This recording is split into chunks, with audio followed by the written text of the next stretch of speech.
Welcome back to the Floyd Memorial Library podcast, where you'll find information on what's going on the North Fork of Long Island. We'll be focusing on issues and opportunities going on in the community, as well as people and stories from the present and the past. I'm your host, Christopher Bianchi, and for episode 44, our guest today is Steve Wick, and he is a veteran journalist on Long Island working for Newsday and is currently at the Suffolk Times and is a two-time Pulitzer Prize-winning journalist for local reporting in the area. And we talked to him about his childhood growing up in New Jersey, how he got interested in journalism and history early on in his career, and making his way out to the North Fork and working at Newsday, as well as talking about his book from 1996, Heaven and Earth, The Last Farmers of the North Fork, and one of the other projects he's working on with discussing and finding out names of people that were enslaved on the North Fork. And we also talk about the future of the North Fork and some of the challenges it's facing today. So I hope you enjoy episode 44 with Steve Wick. This episode was recorded April 15th, 2024. Thank you so much for coming on to the podcast today. Yeah, I'm very glad to be here. I think this is an absolutely great library, so being here is fun, and just participating in this is good. Thank you. So to start off, could you give us a little introduction about yourself, where you were born and raised? I was born in New Jersey, far South Jersey, actually. South Jersey being kind of a different place than North Jersey, which is very metropolitan, very Manhattan-centric. South Jersey is a very different kind of place. I grew up there, went to college in Colorado, and then took a job at a small newspaper in Colorado Springs. And from there was offered a job at Newsday here on Long Island. So I moved back east after being in Colorado for about 9 years. Came to Newsday and stayed there for 30-some years. And then in 2017 because we were living in Cutchogue at the time. In 2017, I became an editor at the Suffolk Times company, which is Times Review Media Group. Wonderful.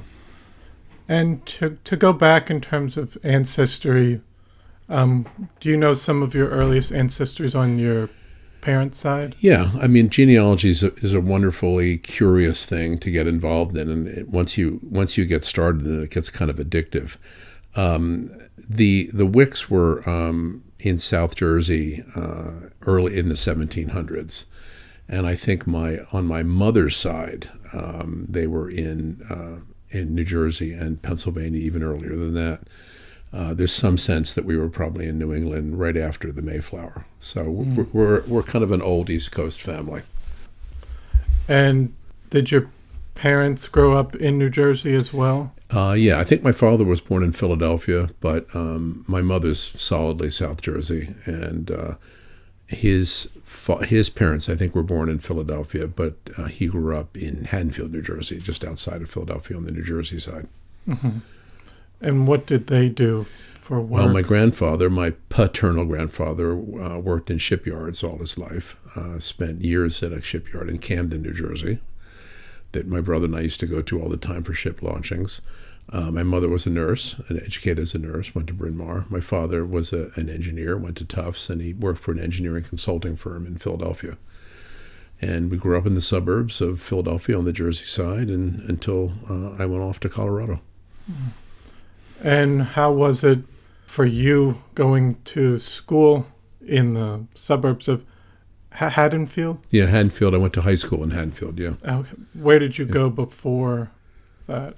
Was it elementary, middle school? Yeah, I was in Haddonfield from birth through age 18 before I went to college in Colorado. Okay. Yeah. And could you say what you kind of did for fun as a child? in that area? Haddonfield was then, I presume, I haven't been back there in years, but it's a small town, and we had a creek behind our house that my friends and I all played in. We had forts. We do all the things kids did. And it was really a wonderful place to grow up. I was just curious about moving to Colorado. I wanted to study history, and I was really sort of fascinated by Western American history. So I ended up out there, and Colorado was a godsend. I loved it. You were coming out of high school, you knew you wanted to... Yeah, coming out of high school, I knew I wanted to be a history major. And I thought about being in the mountains and at a school that had a strong Western history tradition. So that's where I ended up. And you were focused on Western history at the time? I was, time. Yeah. I love the history here, too. I've written a lot about the history here. I wrote a book called Heaven and Earth, The Last Farmers of the North Fork, very much based in Cutchogue. But yeah, history's always been kind of a North Star for me. And how did it kind of evolve into journalism as you studied out in Colorado and then you made your way back? Well, I graduated from Colorado State, and I took a part-time teaching job in a little ski town, which was then Vail, Colorado, which is now a gigantic ski mountain. Then it was a pretty small place. And I worked there as a teacher, and I wrote some stories for the local newspaper. And then I went back to CSU, Colorado State, to take some writing classes. And from there, I was hired at the Colorado Springs Sun, a tiny little 5-day-a-week newspaper in Colorado Springs. And I was there when a reporter, a journalist in Phoenix named Don Bowles, was killed. He was murdered. Someone put a bomb in his car. And it really pushed along the idea of corruption in the Southwest, particularly land corruption. So another reporter and I, David Freed, were working on stories about that kind of land corruption, and it caught the attention of an editor at Newsday on Long Island. And eventually I was offered a job and came back to work at Newsday. But we were living in Cutchogue when we moved here. So I was commuting to Newsday up west. When did you first come out to the North Fork? In summer of 1978. 78. Rented a house in Cutchogue. What kind of attracted you to... Well, it very much reminded me of the South Jersey I grew up in, because my grandparents had a beach house in Ocean City, New Jersey. And you driving from Haddonfield to Ocean City, you pass a lot of little small towns and wetlands and creeks and salt creeks. And I kind of love that environment, which you have here. And when my wife and I moved to Long Island to take the job at Newsday, she had a cousin, or her mother had a cousin actually, in Mattituck. So when we came out to visit her, the cousin, we decided, well, if we're going to work on Long Island, maybe we'll live out here. And that's when we rented a house in Cutchogue. And you mentioned it reminded you of the area, but what other thoughts did you have about even Greenport, or what did you think of that area? Well, I thought the East End was spectacular. I mean, Greenport's fishing history, its heritage, its whaling history, shipbuilding history is just endlessly fascinating. I feel the same way about Sag Harbor. But I think the East End history, Chris, is really, really majestic in the sense that the English got here in probably well before 1640, which is kind of the official start date. Made sure that the native people, the indigenous people who had been here for thousands of years, no longer were going to be caretakers of this land. They were going to push them out of the way, which they did. And they brought in, probably by about the 1650s, there were slaves here as well, enslaved people. So I think that history, which we've been delving into with our group called the North Fork Project, has produced some rich results. And in terms of your work at Newsday, what did you because you worked on 2 group projects there that were Pulitzer winners. The Newsday was a wonderful career. I mean, I was there for 35 years or something. And there were lots of daily stories, lots of Sunday covers, and some longer investigative projects. The one story that really sticks out is the explosion of Flight 800 in 1996, I think, where Newsday won a Pulitzer Prize for local reporting for that. I happened to get lucky and get out on a boat that night. So I was, right after the plane exploded, a photographer and I got on a lobster boat in Hampton Bays. And we went out and saw this scene of just utter devastation floating on the ocean. And that won a Pulitzer Prize. Wow. So it just happened to be that you happened to go out on the boat that night. Well, no, there's never anything it's not a coincidence. I was driving home. I think the explosion was at about 8:45, I think. And by the time I got home, the news desk was desperate to find me because I was closest to the scene. Mm. And at that point, one of the news editors said, go to Hampton Bays. One of the reporters knows someone with a boat. If he's there, get on that boat, and you'll meet a photographer there. Mm. So by the time I got down there, it was the fisherman was just coming in, and we turned him around and went right back out again, and saw what we saw out there, which was pretty horrific. And you would say that was you're proud of in terms of writing that was a really big big news story. After that, out here on the North Fork, I did a lot of stories about a labor camp on Depot Lane in Cutchogue, which was the last of its kind on the North Fork. There used to be dozens of these labor camps, mostly populated by Southern-born black men and women. And when the potato industry was flourishing, the camps were all over the place. By the time I got interested in that camp on Depot Lane in Cutchogue, it was the last one. Mm. And I wanted to know who those people were. And so a photographer and I spent probably the better part of 2 years at that camp. It's right near my house. It was easy to get to. And I met all the people there, watched them work. Then when the camp burned down, they scattered. A photographer and I ended up taking one of them back to rural Georgia, because he hadn't seen his mother in, 50 years or something. I took another one to South Carolina, and the older man that lived there, a man named Jimmy Wilson, he was born in rural Georgia but had terrible memories of it growing up there, and he didn't want to go anywhere near it. Mm-hmm. But when I told him I was going to go anyway, he said, "Can you find where my mother's buried and put flowers on her grave?" And that's what we did. But I would say, of all the stories during the Newsday years, the stories about those men and women, and the stories in Heaven and Earth, The Last Farmers of the North Fork, are the most memorable for me. Mm. And what years did you focus on that project in Cutchogue? The labor camp? The labor camp. They were the mid-2000s, like 2006, 2008, something like that. Okay. And we recently had a photo show at the Cutchogue Library last fall, a year ago in October.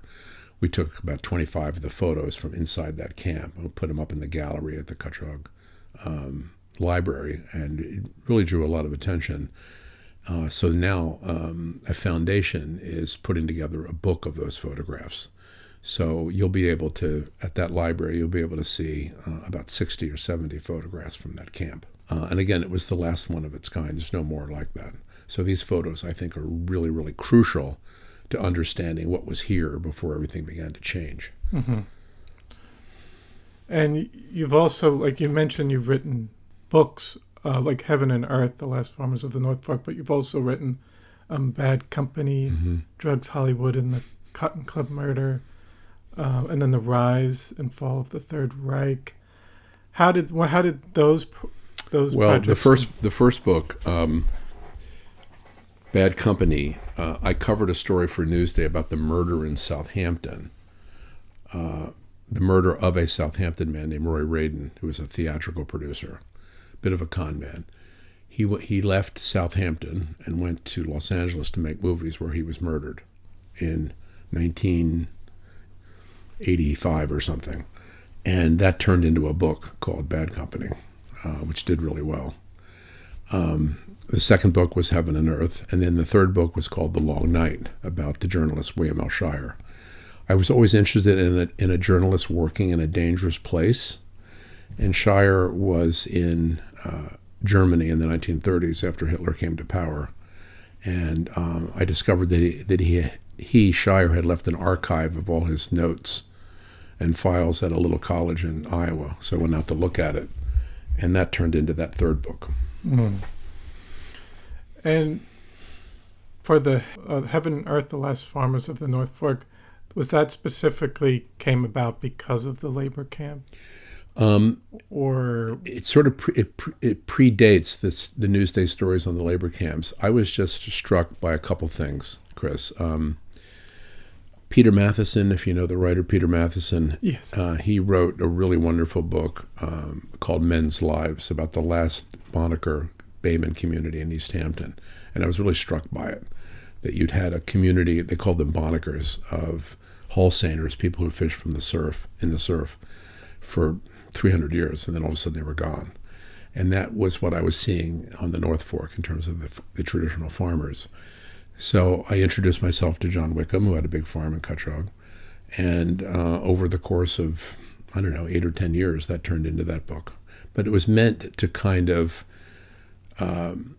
tell the story of a group of people who were here for a very long time and then kind of went away. Mm-hmm. And that was very much the motivation later on to jump on looking at that labor camp, because I was struck by the fact that most of the people there didn't even know where they were from. Some of them didn't even know their correct names or where they were born. They had been lost in the farm worker labor system for decades, working mm-hmm. up and down the coast, and then found themselves in this last camp, and then the barn burned down where they worked, mm-hmm. and they had to scatter. And that's when we ended up, a photographer and I ended up taking two of them back to where they were born. But it took years to find where they were born. Yes. And how did the opportunity come about for you to come out to the Suffolk Times after being at Newsday for all those years? I was at Newsday for 37 years, I think, or maybe even it was 39 years now that I think about it. And in 2017, the publisher, Andrew Olson, asked if I would like to be executive editor of Times Review Media Group, which publishes the Shelter Island Reporter, the Suffolk Times, and the Riverhead News Review, and North Forker Magazine, and now South Forker Magazine.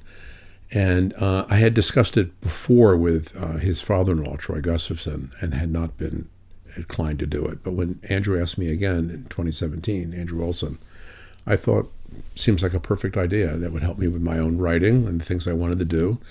And I'd end up not commuting to Huntington every day. Yes. So it was a really good move, and they're really good papers. Mm-hmm. You mentioned, was it the North Fork project on enslaved people? Mm-hmm. That was something you're working on with the Suffolk. Well, basically, when I first got here in 2017, my first goal was to write about an unsolved murder. You may have seen these papers. In 1966, a woman from Cutchogue living on a farm, Louise Petrevitz, disappeared. No body was ever found. No one was ever charged. And I had known from some old farmers that they suspected her husband had killed her and buried her. And so another reporter and I, Grant Parpan, another editor at the Suffolk Times, we dug into it. And in the fall of 2017, we published a story called Gone, a special section in the paper about her disappearance. And we said who killed her. It was a police officer in Southall named Boken. And the result of that was they actually went and found the bones of where this woman was buried under someone's basement. So that was my first chore there. Several years later, in trying to write some history about the North Fork, I realized there was very little known about the institution of slavery here. So 4 of us formed a group, unconnected to the newspaper. Richard Wines in Jamesport, a historian. Amy Folk, the South Old Town historian, who's wonderful. A really terrific woman named Sandy Brewster Walker, who's a member of the Montaukett Nation on the South Fork.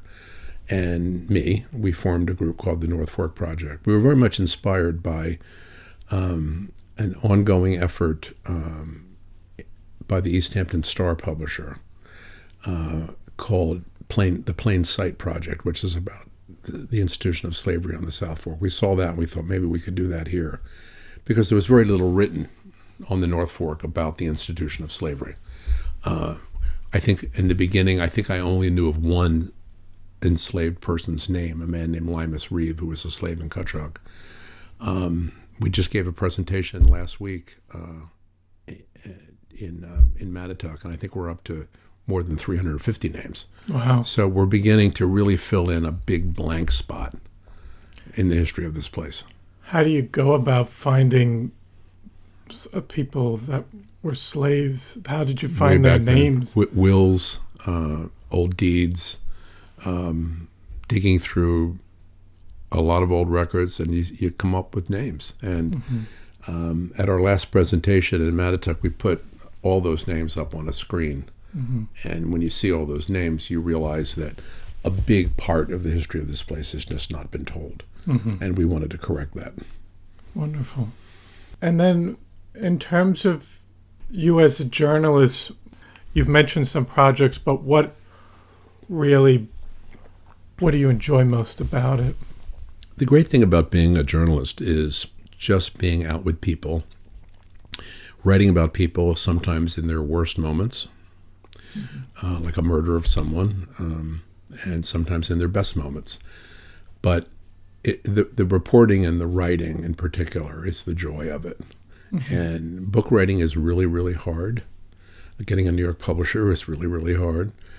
But if you can make it work and you can stick with it, it's incredibly rewarding. And I also think, finally, it seems to me getting the history right of this place is also really critical.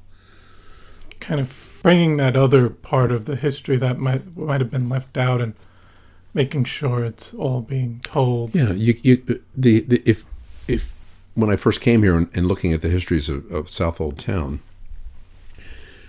it was just the story of the English arriving in 1640. There was nothing else. What became of the native people? They were here for thousands of years. Where did they go? Well, they didn't go anywhere. They were pushed out. Were there slaves here? Well, there was no mention of it. So we decided that there was a lot more to do, and that momentum is now really beginning to grow for a more comprehensive history. Yeah. So I think we've really kind of changed the landscape here in a very dramatic way. And could you mention any challenges within your job that you've faced, or something that has been a challenge with being a journalist that is just kind of part of the job, but hard to get used to? Yeah. I mean, I was on the investigative team at Newsday twice, actually, for maybe a total of 7 or 8 years. And you're trying to find out stuff that other people don't want out. So you're never a popular person on that. You're trying to expose wrongdoing, criminal behavior, and that's very challenging. In terms of a community newspaper, you're trying to represent the community in all its aspects. You're trying to understand what goes on here, but not in the same way as at Newsday, where you're really trying to uncover bad things. Here, we're just trying to tell as many good stories as we can, and if things come along that need to be uncovered, we'll do it. And obviously, you've seen change since working at Newsday and then working at here. What do you think has changed most within the journalism and the practice? Well, journalism has changed all over the place. I mean, the best newspapers, the ones doing the best national reporting, are now owned by billionaires, like the Washington Post with Bezos. Community newspapers have failed all over the country. The economics of community newspapers, of course, are just really dire. We feel very lucky that we're still doing it. And I want to give a big shout out to Andrew Olson, because he's tried very hard in many different ways to bring in money to keep the thing going. But if you looked at the pattern nationwide, there are literally thousands of small American towns that have no newspapers. And in a democracy, that's not a good thing. That's a bad thing. Just with the corporatization of these newspapers buying up other ones and then just having a bigger company news that just brings out the news, but you're not getting that local stories as much because they're just focused on the big news. And then at the same time, what are your thoughts on AI and other misinformation and social media? Yeah, I mean, obviously we're in a time now where social media is dominant. So when I was a young reporter, you found news yourself. Now people look at Facebook and think that's a news source. There's so many different sites now to look at. it's obviously changing the business of journalism, how journalism works and how it doesn't work. It's very worrisome. I don't think we've seen yet what AI will do to a small community newspaper. I don't know that it'll have any effect at all. Mm-hmm. But it's not. They're not going to be writing stories through artificial intelligence. Someone still has to get boots on the ground and go cover something. Mm-hmm. But the real danger to community newspapers is just the economics of it. How do you keep doing it and keep a staff? Mm-hmm. With more people looking on these other platforms, and then they think that's news. They go on Facebook and they say, "Hey, did you know that such and such happened?" No, that never happened. That's just a lie. I mean, Stony Brook now has an entire course in the journalism school on how to tell fake news from real news. Mm-hmm. So that's a grave danger, really. Yes, and a lot of it is kind of curated to what their thoughts are on things, and biased towards one way and not having an unbiased view. Well, I'm curious what your thoughts are on having more of a neutral with telling the news. Do you feel like that's good, or can there always some biases coming from journalists at the same time, or is it, how do you kind of tell the news without some people saying, oh, well, this is more left, or this is coming from someone more right? Well, I've only worked at I've worked at 3 newspapers: the Colorado Springs Sun, Newsday, and here. I've never had a discussion with any reporter, any editor on something being left or right. It's just what happened at that meeting. What are we writing about today? Make sure we interview as many people as possible. I haven't been accused of being biased on. Well, I mean, there are people out there who are mad about everything, but it's easy to anger people with a certain letter gets in that they don't like or something like that. But we're not wrestling with left and right at the newspapers. And in terms of living in Cutchogue since the 70s, mm-hmm. and kind of up till today, a lot of things have changed on the North Fork. But I'm curious what you think are kind of 3 issues that you think people should be focusing on or that are important to you. Well, I think the biggest issue for the town of Southold, a little bit less so for Riverhead, but the biggest issue for the North Fork in general is preservation. How much land can you save? What is the future of open space? And can people afford to live here? And they obviously can't afford to live here anymore. It's in the last few years, the prices have gone completely crazy. Mm-hmm. I mean, we had a story recently, a few weeks ago, that of the 110 houses for sale in Southold, 90 of the 110 were over $1 million. So how do you have a business in town? How do you have a restaurant in town? How do you have staff in town? Where do they live? Mm-hmm. So to me, the biggest battle here is how do you save open space and what remains of, and it's not a rural town anymore, but it's close to it. Mm-hmm. I mean, just look at the rest of Long Island. Yeah. And how do you save that at the same time? How can people possibly afford to live here? Mm-hmm. To me, those are the 2 big issues. And in Greenport, there's a whole separate host of issues in terms of what kind of village this is going to be. It has an incredibly rich past. It had an amazing working waterfront. There's very little of it left. They had shipbuilding, they had boat repairs, they had waterfront businesses of all kinds. What do we want here? Do you want hotels? Do you want condominiums? How do you save a quote-unquote working waterfront? Is it even possible to save it? Greenport's got an incredible set of challenges. Mm-hmm. And with, I think, just came out not too long ago that the 50 communities in Long Island are $1 million communities, and I think Southold, Cutchogue, Orient, East Marion all made the list of that. But as you said, the housing is a problem. But what do you think should be done, in your own view, mm-hmm.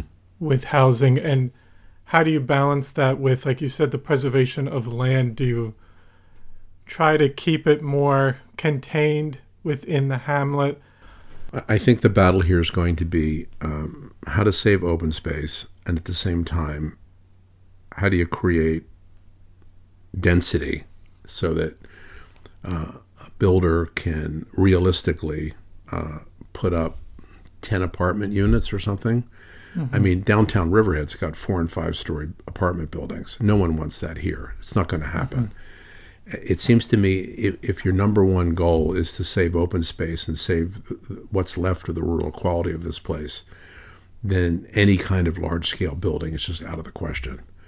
But once you say that, then what about all the people who want to live here, who grew up here, who maybe want to work for the fire department or the town? Where are they supposed to live? I mean, unless they have parents who have a house here, they're not going to be able to afford anything. So it's almost like the train has really left the station on affordable housing, and the economic needs are so large. I don't know, honestly, how you solve them. So I'm not sure where that debate's ever going to go. Yeah, because, I mean, even I've asked people about what they think in terms of how many stories, and they're like, maybe 2 or 3 at the max. Well, you can see it in Riverhead. I mean, they've built dozens of not high-rise, 4 and 5 stories. I think the number is like maybe 500 apartment units just in the hamlet of the business district. So there's apartments there. So if your number one goal is preservation of open space, you could also tell people, well, there's apartments in Riverhead. What's wrong with going there? It's only 20 minutes away. I don't think anybody that I know of wants to see that level of construction here, nor do I know where you'd even put it. Yes. Where would it go? I mean, the density of Greenport Village, what are you going to do, tear down a whole block of houses and put up an apartment building? Or do you just allow houses to be refurbished in a way that they can have renters come in, let's say in a second, an affordable dwelling unit, an accessory dwelling unit, or a converted garage? I mean, there's ways to increase places for people to live, but then the competition always with homeowners is, no, I just want to rent it in the summer for all kinds of summer rental money. It's an intractable issue. I don't know how you solve this one. And for preservation and open space, we've kind of seen, or you've probably seen the changes of vineyards coming in, and even having to, like the word agrotainment. They've had to have these kind of wine tastings, or even Harbs has had to do other events, but then it's in some ways they'll say, well, we have to try to survive, but then at the same time it also brings out traffic and congestion to the area. But at the same time, they are still keeping it open. So I don't know what you think in terms of trying to find the balance. It's a tough one to wrestle with. I mean, there's a lot of complaining about kind of the Harbs phenomenon, that the traffic on Sound Avenue in the summer is just insane. And that people don't go past it to come out here because it's just too difficult to get here in the summer and the fall, particularly like in the fall with pumpkins and then Christmas trees and stuff. Agri-entertainment is there because the farm family has to somehow make money. So they put in all kinds of what would seem to be completely unrelated farm things to try to get money coming in, but then it brings out the crowds from the city or wherever who think it's great to spend the day on a farm. But in terms of traditional farms with farm stands like the Wickham Farm in Cutchogue, they're few and far between. The rest have kind of gone agri-entertainment. And what do you think of public transportation on the North Fork? Have people been trying to address that? I know they've tried to add more frequency for the bus. And in terms of the Long Island Railroad, I'm not sure what's going to happen with that. Yeah, I mean, I think the railroad, people have talked about it for decades, about running electric, which now stops in Ronkonkoma, to, let's say, Riverhead, and then having a lot of parking in Riverhead so that people could actually commute to the city from here. And that would only increase density and only increase home prices. The Greenport line is always kind of changing schedules and stuff. It's not terribly convenient for someone with a fixed schedule. And there's buses and trains, but this area is not particularly known for an efficient public transit system. And you did also mention the village of Greenport and trying to figure out what it is and is it becoming more of we're losing some of the residents in Greenport, being pushed out for more new people coming in, and in terms of balancing the older residents and the new residents coming in with new ideas and what they want to see in the community? Do you feel that we're losing some of the more of the character of the area, even with the change in socioeconomic? Yeah, I mean, clearly the working waterfront is down to just a few places. So that's obviously a big issue for the mayor and for the board. Clearly, the arrival of a lot of money has changed a lot.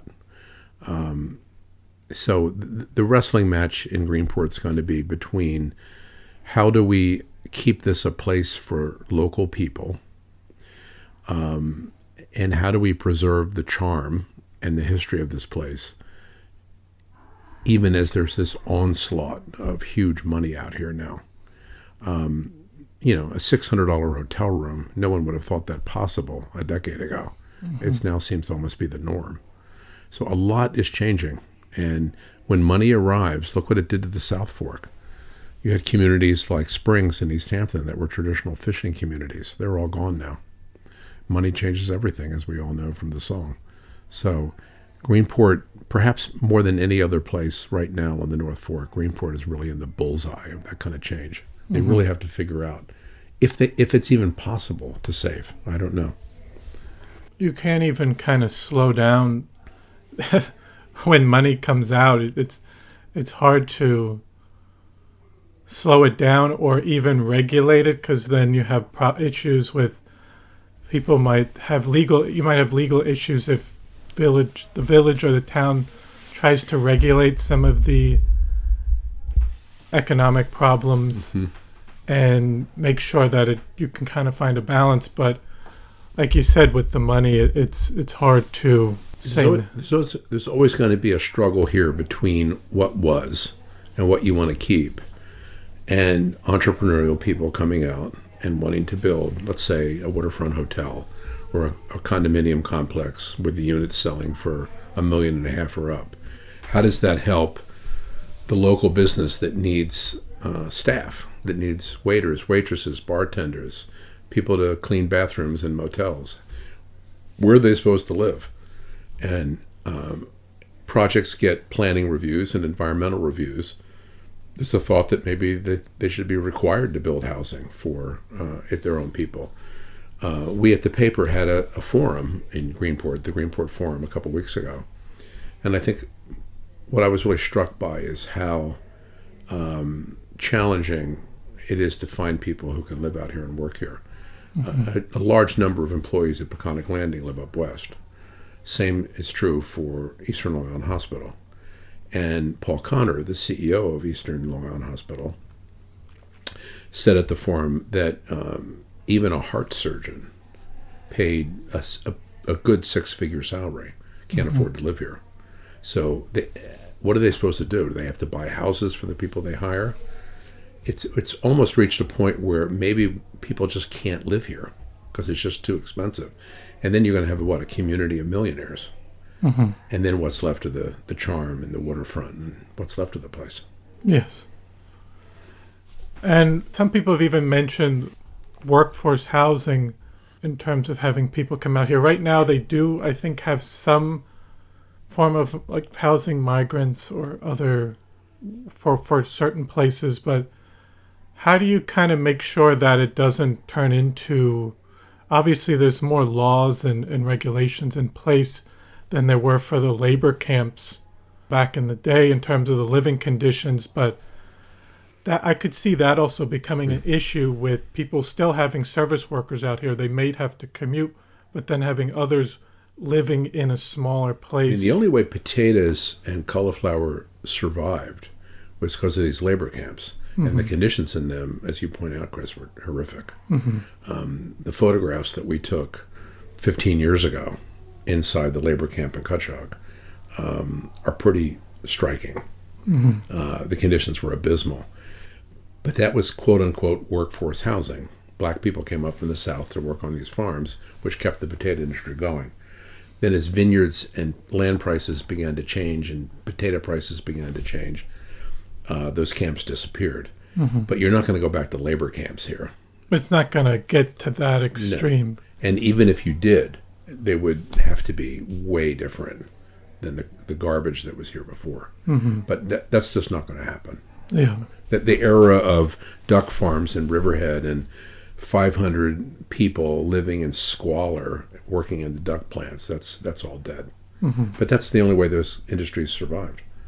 Before bringing in more machinery over time and other laws, and I mean, I don't think there were any union. No, there were no unions for the duck farmers or duck farm workers or the potato people. Duck farms kind of killed themselves because they were on every creek here and they polluted all the creeks. So once environmental laws came in, the ducks were going to go out. And then all the camps went out. And then potatoes went from 50,000 acres of potatoes to less than 1,000 acres of potatoes here. So all the camps closed. And as I said, that I really wanted to document that at that last camp in Cutchogue, that phenomenon of you came here for years, you've always had a place to live, as bad as it was, and then all of a sudden it's over. Well, what happens to you? Some of them didn't even literally know who they were. They didn't know where they came from. It took years to find out. They were just constantly on the move. They were on the move. They lived horrible lives. There was a lot of alcoholism. There was a lot of issues, a lot of problems, squalor living. Some of them were never paid. The camps were a disgrace, a complete disgrace. And that it was also documented in the Edward R. Murrow. Edward R. Murrow did a story called Harvest of Shame in the 50s that had a scene at a labor camp in Cutchogue. Not the one I wrote about, but another one on Cox Lane. Okay. And the conditions were just horrific. There was a bad fire at that other camp where Edward R. Murrow was in 1961, I think, killed 4 people. I don't even know what became of the bodies or where they were even buried. The history of these black southern farm labor camps here is a dark chapter in the history of the North Fork. And in terms of what you're working on now, are there any other projects that you're working on that you wanted to say that might be coming out? Well, we're gonna continue with the North Fork project. I'm continuing to write for the Suffolk Times, and I just finished a book that I hope will come out next spring. And I'm gonna look for another one past that. So I'm just gonna keep writing. And just kind of, what would you hope for the future of the North Fork and its community down the line?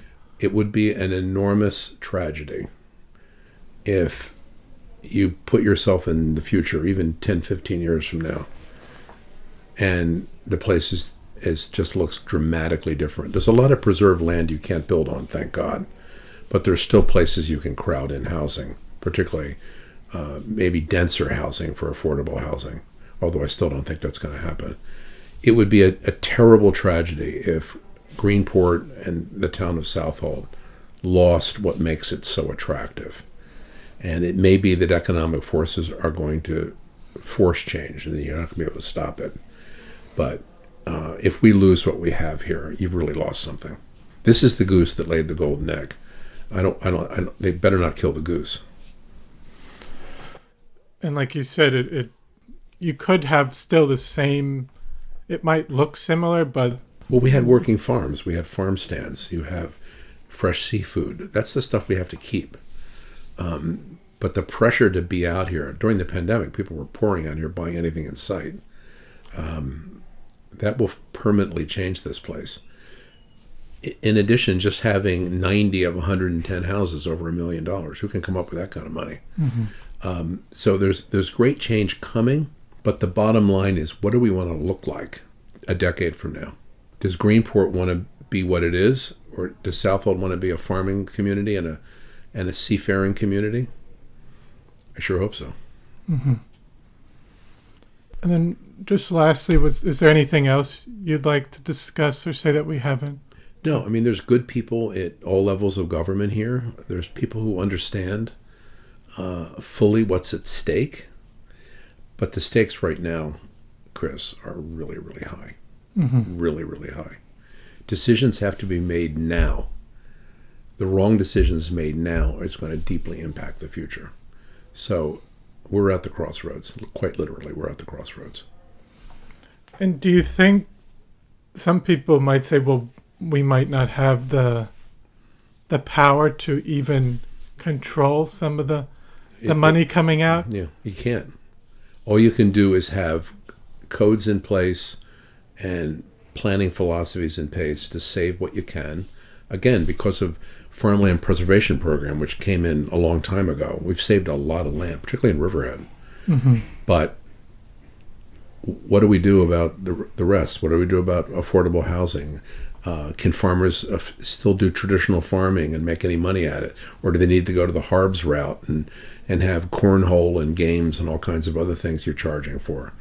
The bottom line for both Greenport and South Old Town is, how do we save what makes us unique?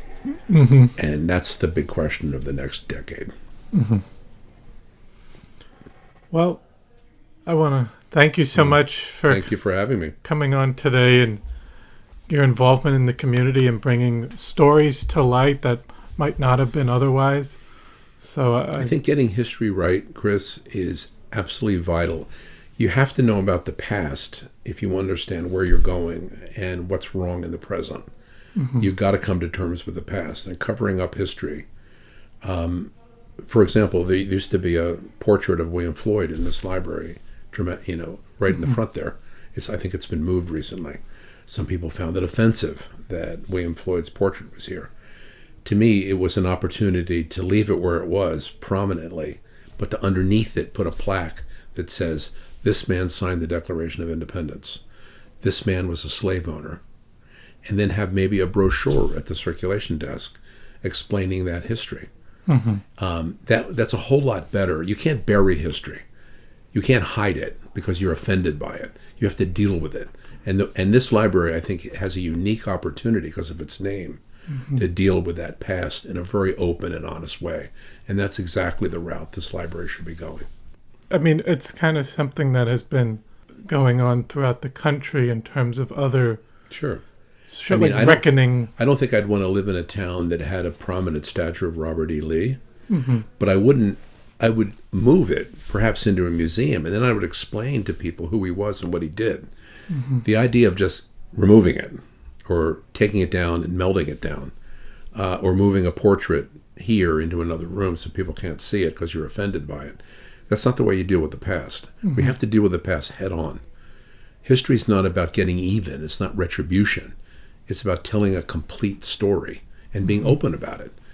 Yes, William Floyd signed the Declaration of Independence, one of the founding documents of America, but he also was a slave owner. Just say it.